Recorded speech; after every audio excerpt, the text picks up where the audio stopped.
The Black-Eyed Children.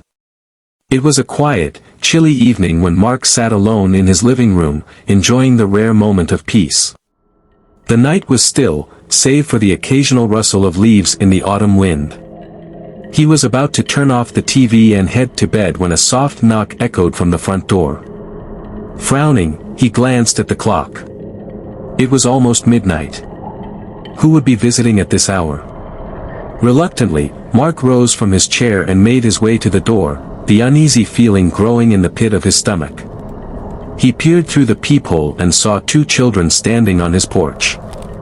A boy and a girl, both pale, dressed in old-fashioned clothes. They couldn't have been older than 10 or 11. He hesitated for a moment, but then opened the door just a crack. "Can I help you?" he asked, his voice wary. The girl looked up at him with an eerie calmness. "Can we come in? We're lost." "We need to use your phone," she said in a monotone voice. The boy beside her stood still, staring down at the ground. Mark felt a cold shiver run down his spine. Something wasn't right. The children didn't look like they belonged here, there was something off about them. He couldn't place it, but the atmosphere felt wrong. "I'm sorry, kids, but it's late. Maybe I can call someone for you." The girl tilted her head slightly, and Mark noticed her eyes for the first time. They were completely black. No whites, no irises, just solid black. His heart began to race as fear gripped him. He instinctively stepped back, shutting the door slightly. "Please," the girl said, her voice now more insistent. "We need to come in." Mark's hand shook as he gripped the edge of the door. Every instinct screamed at him to close it. The boy finally lifted his head, revealing the same soulless, black eyes. Mark's breath caught in his throat. The children's expressions were unnervingly blank, devoid of emotion or life.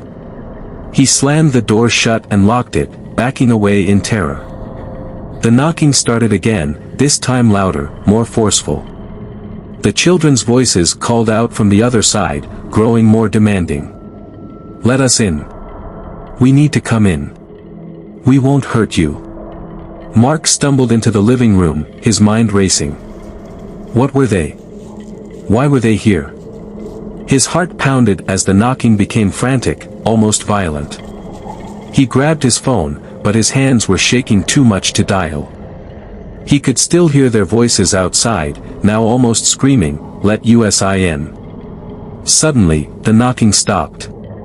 Silence filled the air, suffocating and thick. Mark stood frozen, listening intently. After what felt like an eternity, he slowly approached the door again, heart still racing. He peeked through the peephole once more. The porch was empty. The children were gone. Mark didn't sleep that night. He sat on his couch, lights on, watching the front door as if expecting it to burst open at any moment. The image of those black, lifeless eyes haunted him long after the encounter. He told himself he'd imagined it, that it couldn't have been real. But deep down, he knew the truth. The black-eyed children were real, and they had come for him. And worse, he feared they would return.